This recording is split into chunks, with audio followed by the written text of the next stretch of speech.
Jaz sem vesel, da je bilo prepoznano to delo, ki smo ga opravili pri tem, ko smo pripeljali ta velik kongres v Slovenijo. Seveda, biti pa ambasador pa pomeni veliko dela in veliko obveznosti za naprej, ampak se jih veselim.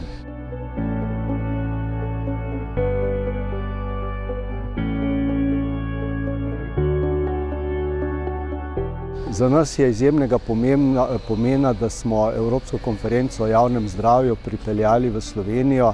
Po eni strani smo tukaj gostili 1700 strokovnjakov z področja javnega zdravja, ne samo iz Evrope, ampak tudi širše iz drugih delov sveta, dali priložnost, da so spoznali naše dosežke.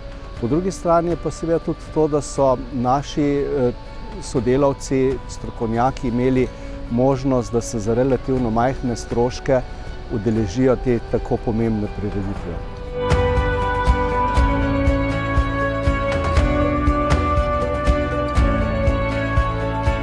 Ja, kot država sporočamo, da nismo majhni, mogoče po ozemlju, ampak smo pa veliki po tem, kaj smo sposobni narediti in kaj smo sposobni storiti, če skupaj stopimo.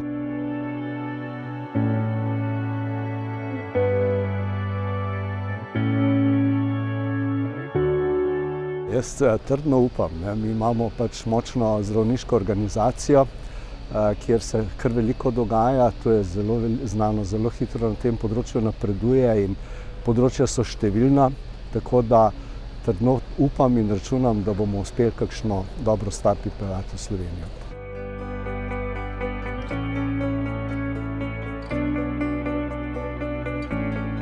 Vsi bi radi v živo, ampak mislim, da smo se zdaj že počasi navadili na to, tudi v luči ekoloških problemov, s katerimi se soočamo, da bo v bodoče prednost bodo imeli hibridni kongresi.